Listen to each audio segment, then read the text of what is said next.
Singing with straining affects the voice quality and ease of singing, but it can also lead to vocal damage in the long run.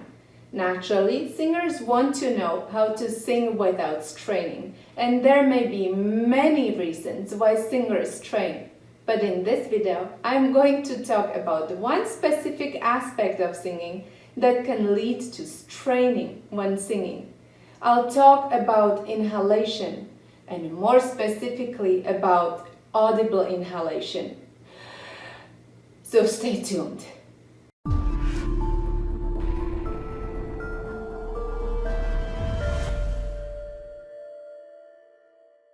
Hi, if you are seeing me for the first time, I am Katarina from How to Improve Singing. You may have heard some famous and less famous singers inhale audibly when singing, like this one. Falling 1,000 feet per second, you still take me by surprise. Or this one. Skies are crying. It seems to be fashionable these days to inhale with an audible noise. But don't be fooled.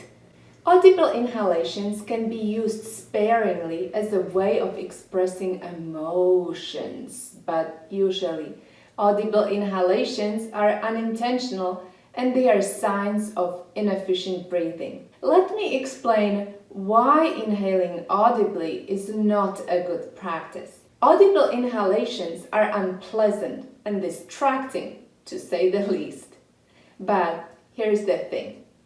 Audible inhalations are indicators of possible tension. Yes, the audible noise that you hear is created by air passing by an obstacle or through a narrowing somewhere in the vocal tract.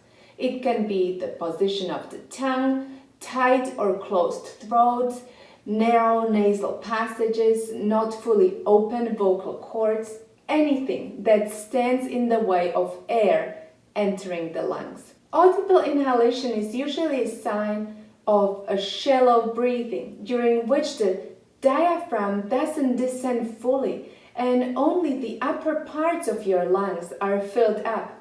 Shallow breathing uses these small muscles of the neck and shoulders that have to work very hard unnecessarily, and tension from this area is then transferred onto your larynx, which negatively affects the produced sound. Also, shallow breaths don't supply sufficient amounts of air, so singers may strain in order to finish singing a phrase. If there is not enough air, the tendency is to compensate by pushing or straining. If you inhale audibly, the vocal tract is already constricted or strained even before you start singing. And the chances are that if the vocal tract is constricted on inhalation, it will be most likely constricted on exhalation or during singing.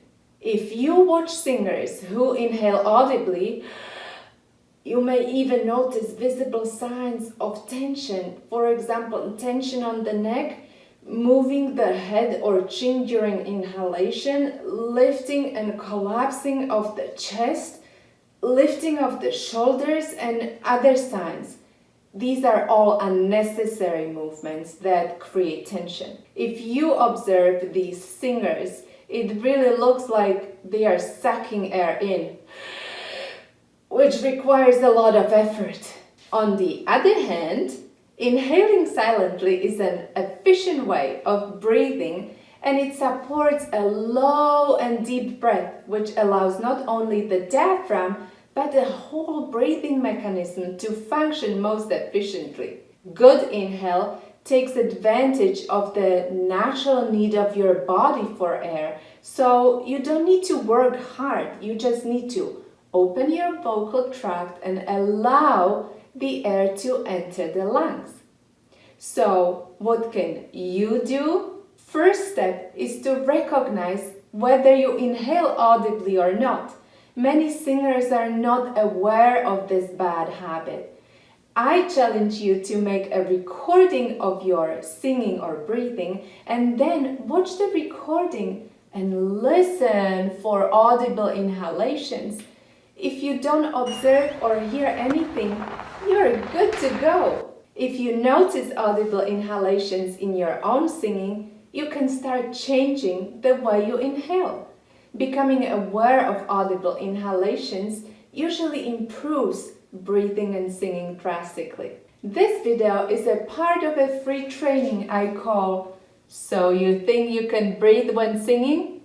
If you want to learn what is holding you back from breathing efficiently, click the link either here or down there and join me and other singers on this journey. And that's all for now. Thank you for watching, and I'll see you in the next video. But of course, don't forget to click the like button and subscribe for more videos. Bye now.